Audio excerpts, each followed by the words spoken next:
Fear is one of those things that always has more to speak, and I couldn't help but think over the last couple weeks that I definitely had more to say on fear. And for those of you who listened to that episode, you know that I was delightfully interrupted by my 5-year-old son. And truth be told, I try not to edit those parts out because I think it's really important that you hear my life and my insights as they are. Too many people don't follow their passions and their dreams because they think they can't because of their responsibilities.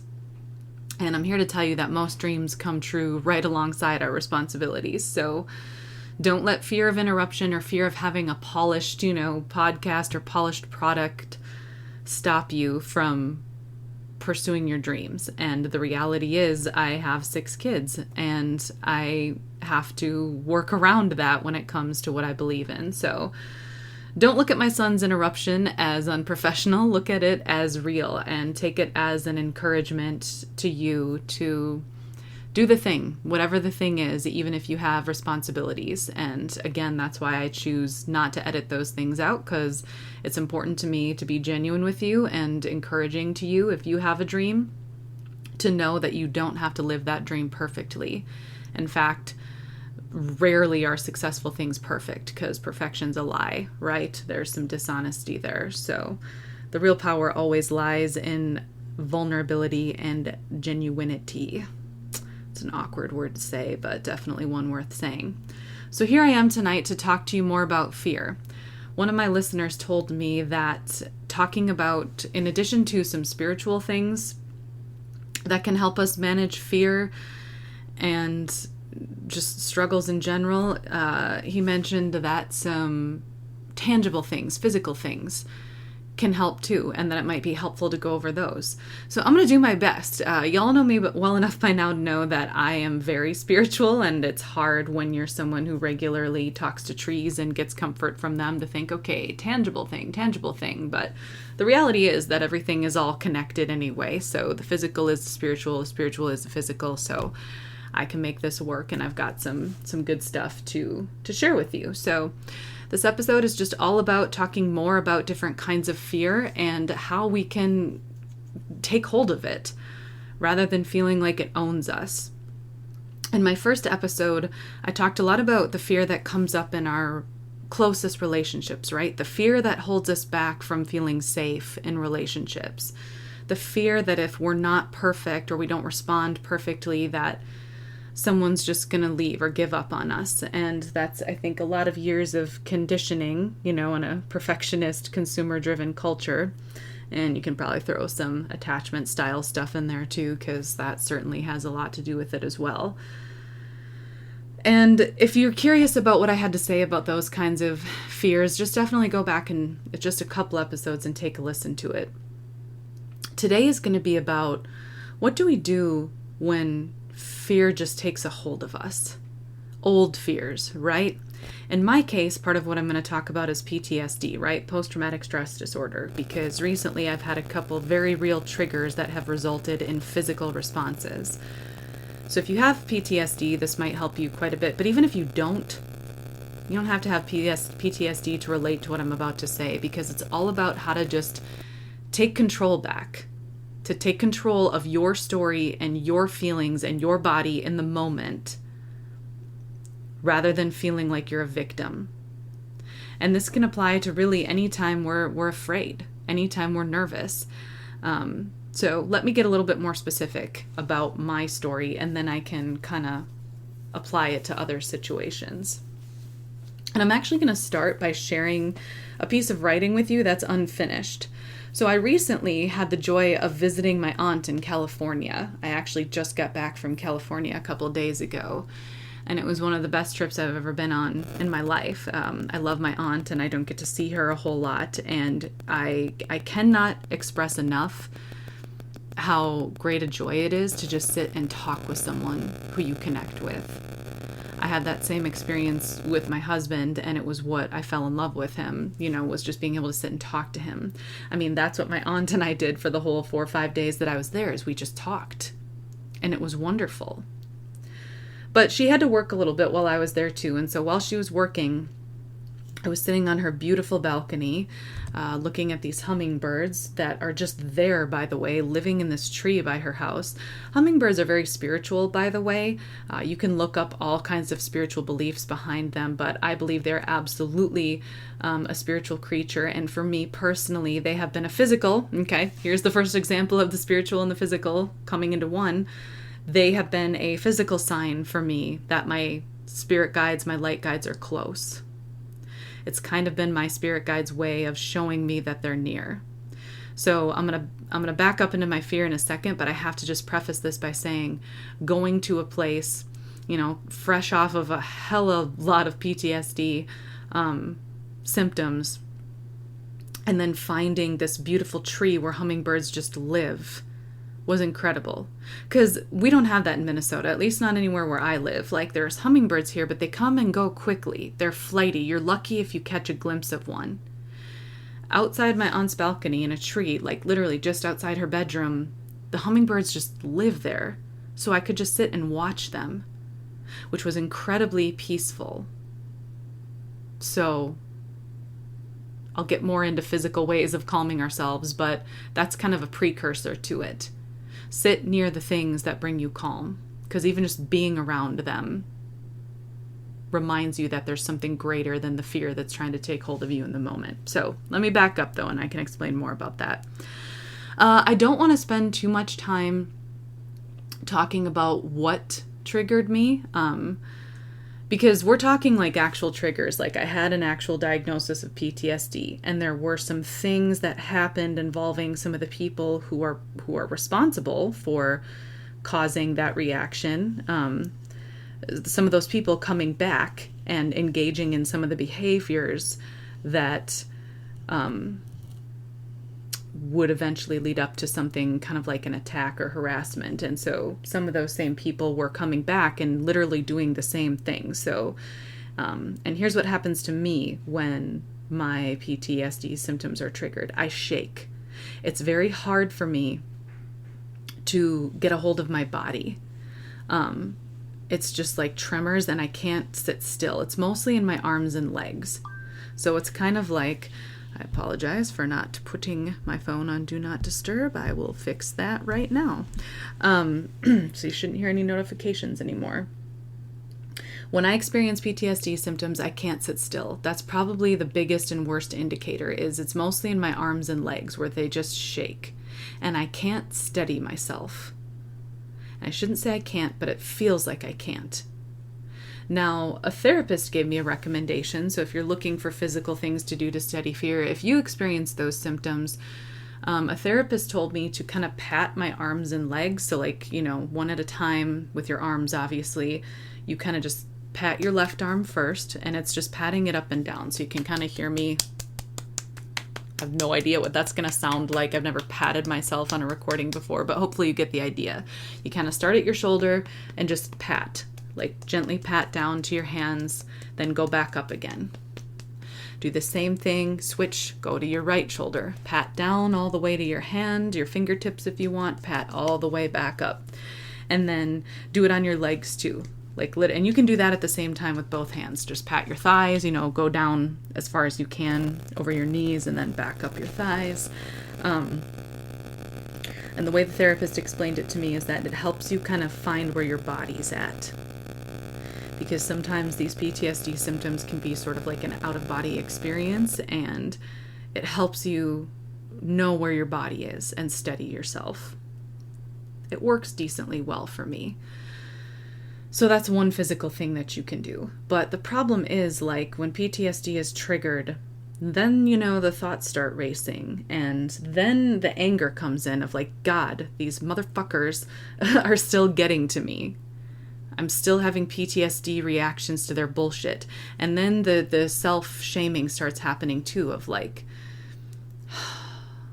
why is this still getting to me? And then you get mad and ashamed that it's still getting to you. Like, God, all these years later, all these assholes had to do was just continue to be the assholes that they are and say the harassing asshole things that they say.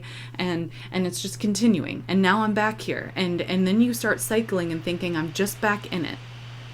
And maybe you can relate with like anybody who's ever caused you significant stress or anxiety. Maybe you can relate to this guilt and shame cycle where it's like, God, they got to me again. My nerves are on fire. They're in my head. I'm cycling. I can't get them out of my head. And where fear comes in is it's actual fear. Like, these stress responses are fear responses in your body because you're responding to a threat. Okay? Part of the reason why I can't sit still, like why my legs and arms start shaking, is because my body wants to either fight or run. Most of the time it wants to fight, because more of my responses are fight and freeze rather than flight. But most often my limbs are shaking because my body is saying you have to fight, you need to fight, but there's nothing to physically hit or kick, right? And I've never hit or kicked anybody, but you know what I mean? The body can't tell the difference. The body detects a threat, and it detects a threat to your survival, so it's preparing you to physically defend yourself. So that's what I mean by hitting and kicking, is like my body wants to defend itself. It's telling itself, you're threatened, alarm bells, bing, bing, bing, bing, fight, but there's nothing to hit. So then I'm just flailing, you know what I mean? And it sucks. So the cycle continues of just physically not feeling good because, your adrenaline's triggered, all that stuff. And then the shame cycle of, I can't believe they got to me. And it is a fear response. It's a threat response. So what do we do when we either have PTSD and it's triggered, or we have anxiety and people are just in our nerves? I hope you know what I mean by that. Just in our nerves, under our skin, setting our veins on fire, all of that. Well, I'm going to explain what we do by sharing this piece of writing with you that I didn't finish. And it's not finished because I was writing it on my aunt's balcony when I was calm, watching these hummingbirds, and then had problems connecting with her Wi-Fi, and my brain was moving too fast for my fingers on my phone. I needed my computer, but couldn't connect to Wi-Fi. So I'm going to read this incomplete piece to you that I started. It's kind of like a poem essay thing, and I'm actually gonna read the bit that's unfinished, but then finish it to you in the podcast, okay? So again, this poem was written in California during a time of peace where I'm watching these hummingbirds, but it's after days of just on and off being triggered, on and off having these episodes of shaking, and then obsessively thinking about the people who triggered me and wishing that I could stop thinking about them. So the poem's called To Steady Oneself. I've spent the last few days trembling, shaking from an old hate that just won't let go of my nerves. Well, hate, trauma, and rage, I suppose, if we shall indeed categorize our patterns. I shake with remembrance of a monster at my door. She never actually came inside, though the threat of her always circles my mind, and so I return to shaking. But let me tell you something, friends. When an enemy has hold of your nerves, you become willing to learn anything to loosen their grip, to return your body to yourself. You reach for the steady rock within. I am still now.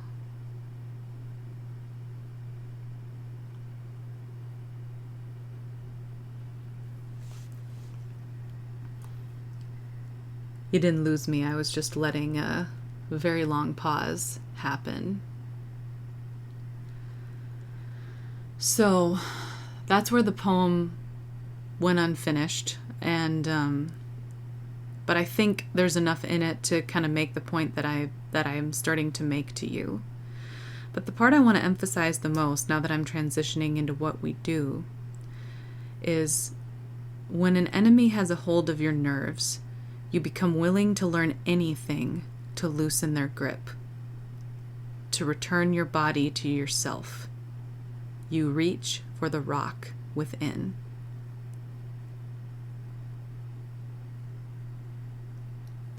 That is how you take hold of fear. You remember that you are in control of your story. People are always going to try to instill fear And there's lots of ways that people instill fear. God, look at the leader of our country right now, man. Like, fear is a key tool. When people want you to comply with something, they instill fear. Whether that's fear of people who are different from you, fear of what could happen to you if you don't listen to them. Fear is a tactic, right? It's a control tactic. That's why fucking abusers do it so much. That's why they instill fear. That's why they threaten so much, is to get you to comply, to play with fear, to use it as a tool.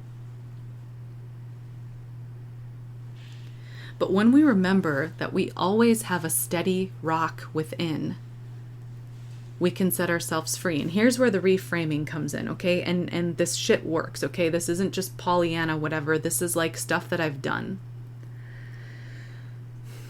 Maybe these people who've traumatized me are the reason that I sought things like EMDR therapy, the reason that I became so passionate about creating justice for domestic abuse. Maybe these abusers are the reason why, but I am the one who chose to make something out of what they've done to me. And by make something, I mean the books that I've written, all about finding the magic within yourself. And the way that healing from trauma, abuse, fear, it's not like it happens once, like, okay, I'm healed. It's a steady process of realizing how tight of a grip you actually have on your own story.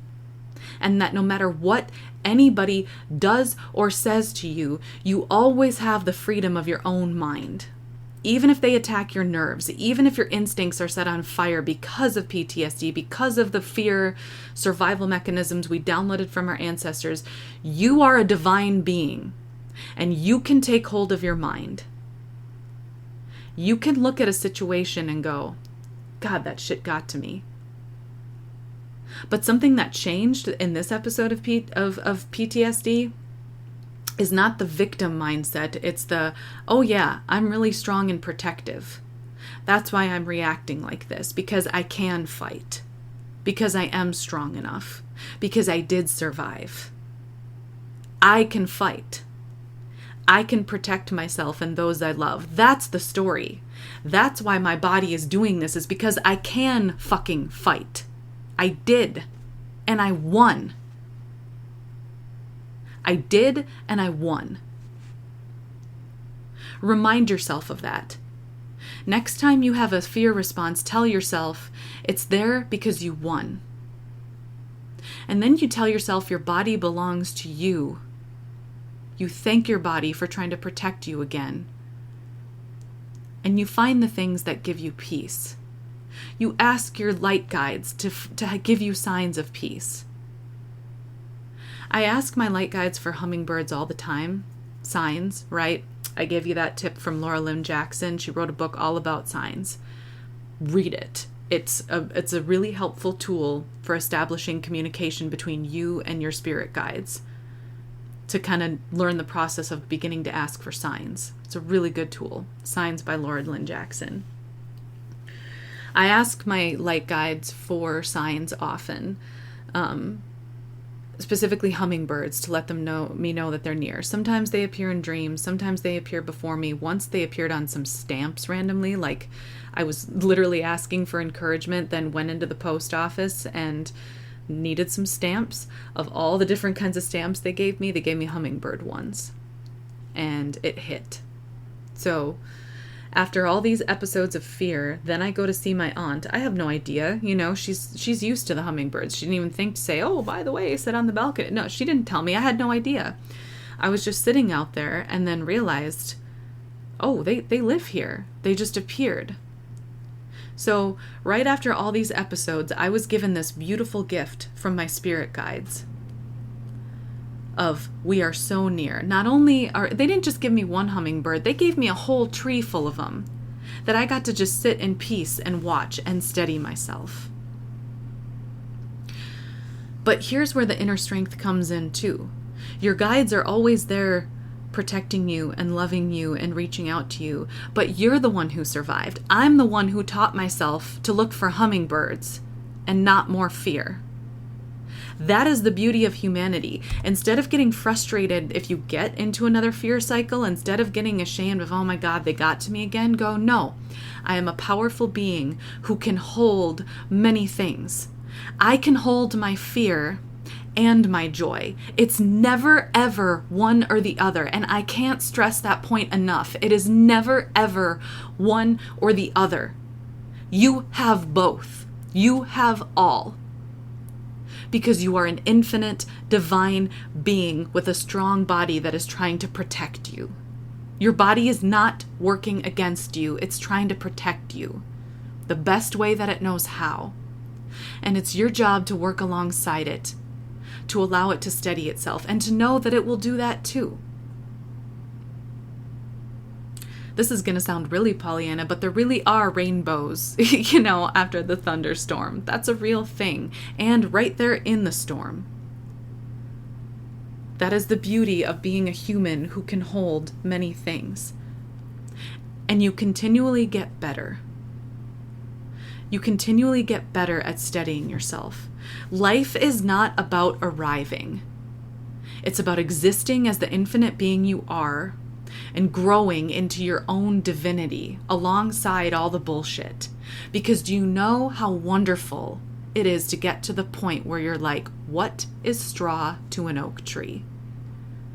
Listen to my episode, The Straw and the Oak Tree, if you want to know what the hell I mean, because I go into depth in that episode. It's a great episode. You should listen to it. But essentially what that means is straw has no seed. Straw is the empty thing that our haters, our enemies, those who've caused us harm throw at us. It's an empty seed. You are the acorn. You are the oak tree. Each time you work on steadying yourself, on reclaiming your own story and what you've done with your dreams and your passion and the bullshit that's been handed to you, you grow further into the oak tree that soon realizes all this other stuff is just empty lies at my feet. Because here's the thing about our stories. It's never just the bullshit. You can take the bullshit and create things, okay? In my case, I took the trauma of domestic violence and put it into magical stories that empower the victims. You can make meaning and beauty out of the bullshit that's been handed to you, but that's also not all you are. Even when you're in the thick of it, it's not all you are. Okay? And you don't have to be a perfect healed human being to help other people. In fact, the best gift that you can give someone who you're trying to help is your own vulnerability, your own connection, your own openness. That's the best gift that you can give them. So the message that I'm trying to send you about fear right now is that it's never one or the other. We can hold fear right alongside our strength and courage. We can reframe that fear by reminding ourselves that we survived, that we protected ourselves and our family, and thank our bodies for remembering to protect us. And then we can say, and I'm safe now. I'm safe now. And the reason I'm safe is so I can also focus on higher things, the things I can create, the things that bring me joy, the ways that I connect. That's the next thing that we can do. You always have the power to rewrite your narrative, and just because somebody got under your skin again doesn't mean you've lost. It means you're still fighting, and you don't have to wait till tomorrow or a year from now to know that. You can remember in the moment that you fought and you won, and you can take back your day. Think about the things that give you encouragement and connection and focus on that. So if you've steadied yourself or you're trying to just snap out of it, whatever your trigger is, here's a couple just physical, things that I can suggest, although it's me, so it's going to be connected to the spiritual no matter what, but I'm doing my best to give you some physical things that have worked for me, okay? Number 1, exercise, okay?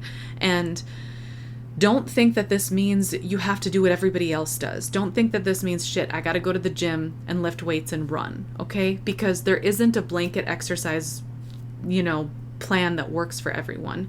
Do exercise that you enjoy.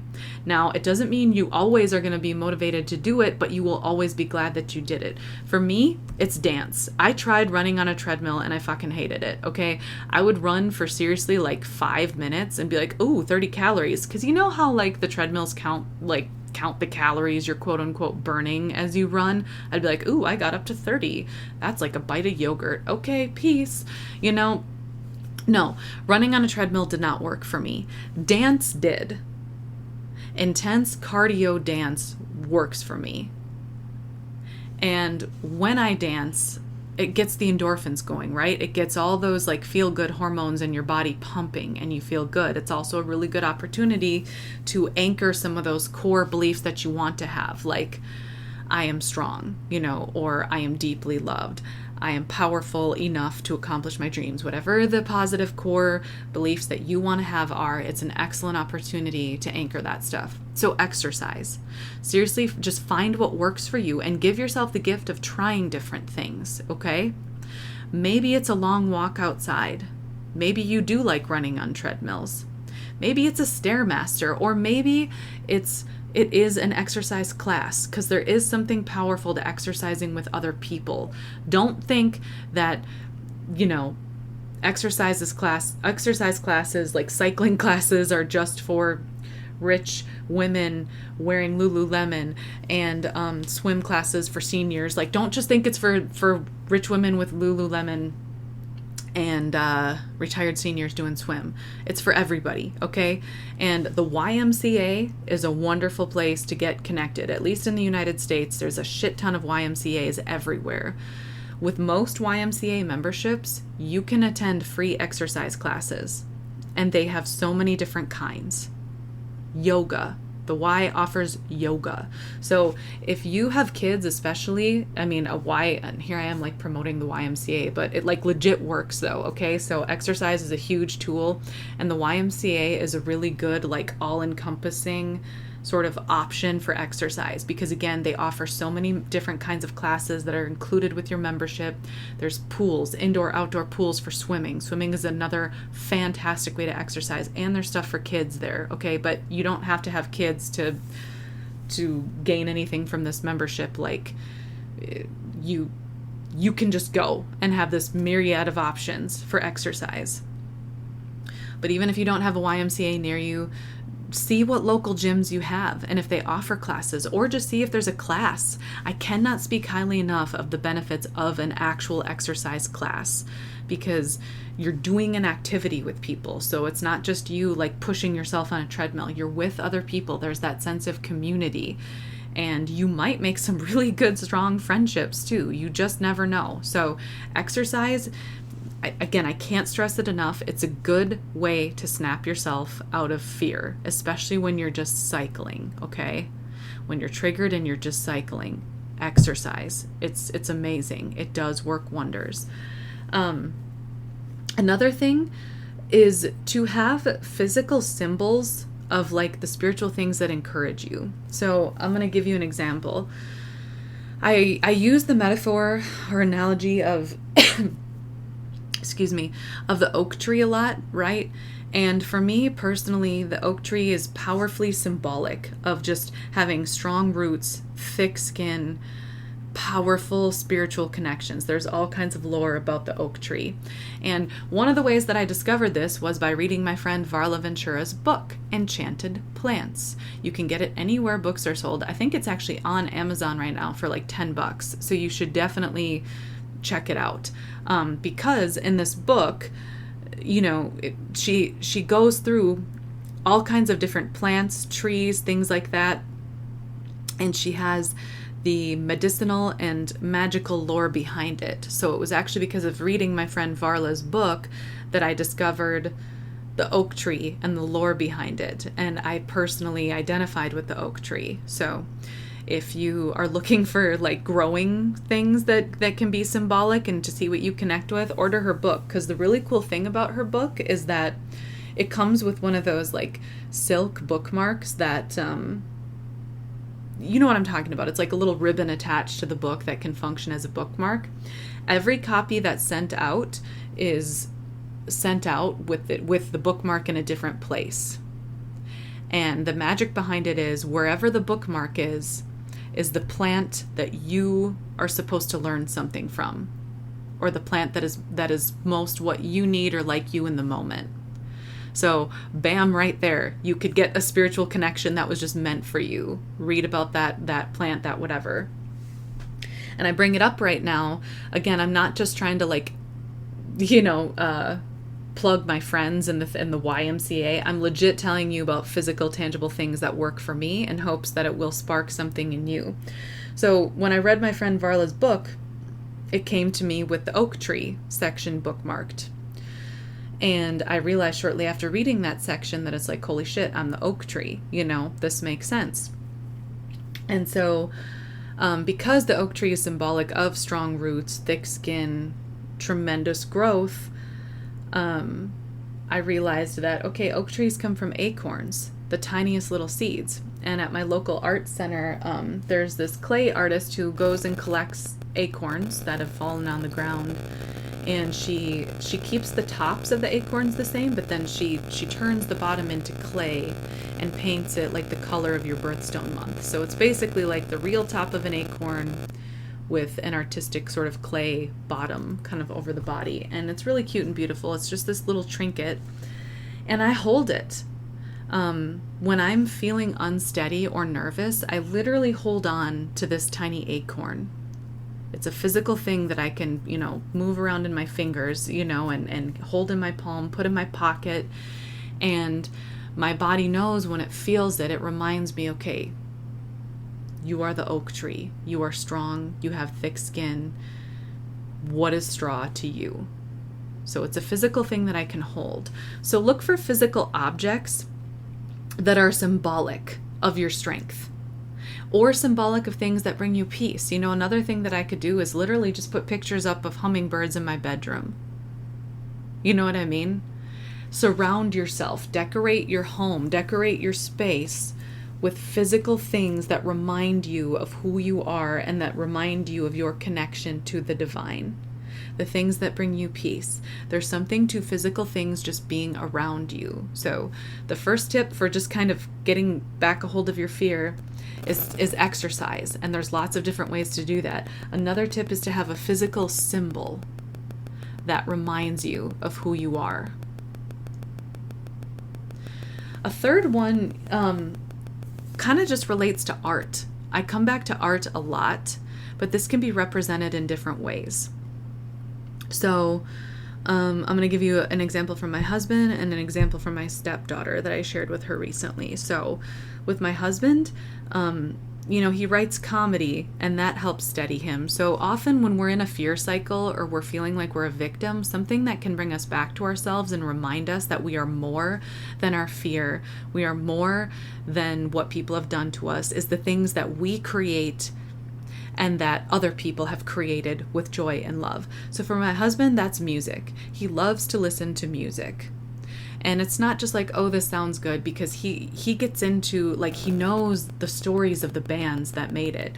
He knows all of the intricate webs that went into, like, weaving this song. And so listening to music steadies him because he can analyze each piece of the music. And of course, there's a shit ton of research about the benefits of, like, music on the brain too, right? So, like, creation turning to art, that can mean a lot of different things. Sometimes it's just connecting with the things that bring you joy. And to speak further on that, that's actually a way that, because my husband and I are sometimes triggered by the same events and the same people, and it's even worse when you survive something with someone because they were there with you, so you can very easily get caught up in cycles of just talking about it, right? How it made each of you feel, talking about your mutual hatred for the people who hurt you, and before you know it, 3 hours have passed and you've been talking about it the whole time. And then you get into the cycle of shame and guilt of, like, oh my God, they got to me again, So something that helps break my husband and I out of those cycles is to talk about creative things, to talk about the music he listens to and what he knows about bands, to talk about movies and the art behind filmmaking. That's another outlet. If you like movies and filmmaking, studying what makes a movie great. And that can work in lots of different ways. For my husband, it's more the technical stuff. Like, he likes looking behind the scenes at how they created certain sounds and visual effects and camera angles and all that. I like looking at the impact of the story on the audience. So like, we'll often go back and forth, like talking about that, about, oh, this is how they did this physical effect, or, oh, why do you think people were so enraptured by that particular scene? One movie that we love to talk about is the original Jurassic Park movie, because it actually inspired the story that I wrote, this fan fiction Jurassic Park story called The Hacker, which you should definitely read on my website at lovingcreatively.com. I'll link it below, I always do. But we talk about Jurassic Park, we talk about artistic things, why an audience is drawn in.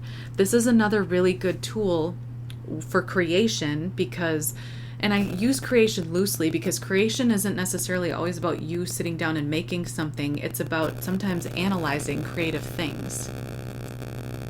So especially if you've gone through trauma with someone and you find yourself getting caught up in these cycles where you're just talking about it, switch gears and talk about something artistic. It's a very powerful, tangible way to talk about things that other people have created.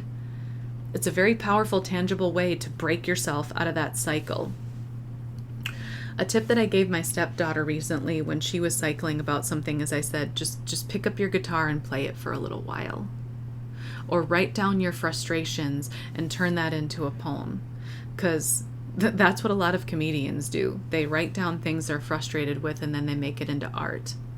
But I advised her to pick up her guitar and just play a few chords, because even just that act of doing something that makes you feel like you helps anchor you again. So creative things are another way to break out of your fear.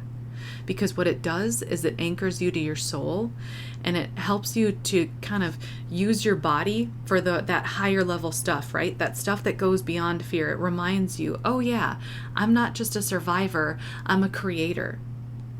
And I can participate in these higher level creative things.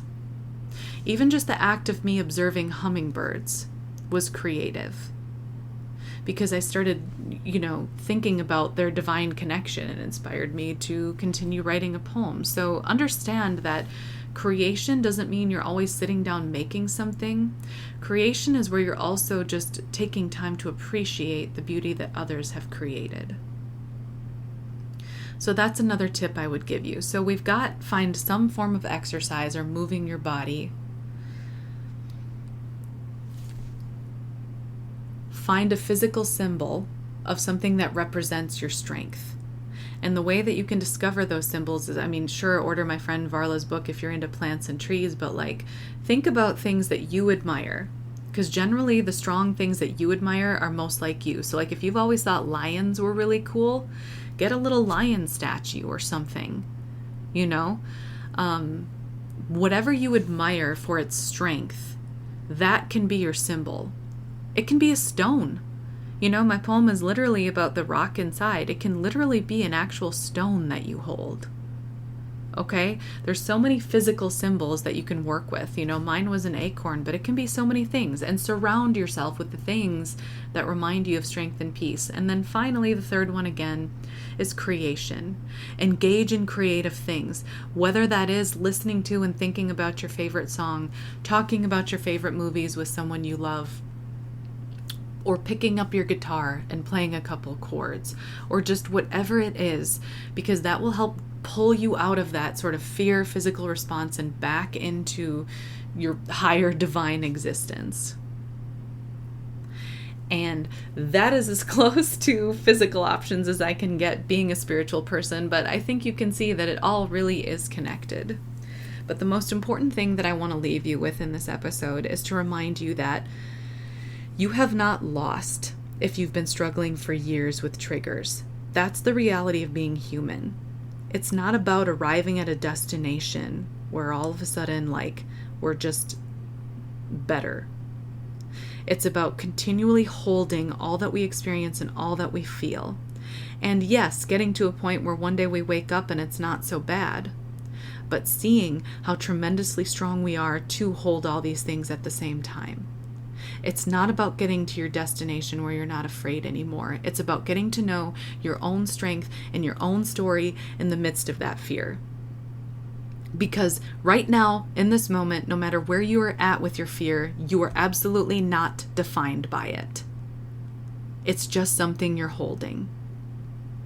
And you can create something beautiful out of that fear, but you can also still live out your own story. That's what it's really about, is always reclaiming our rights to be ourselves and to exist, even in the midst of all of this. And I promise you so hard that love, strength, beauty, resilience, peace can all exist right alongside fear. And you can hold them.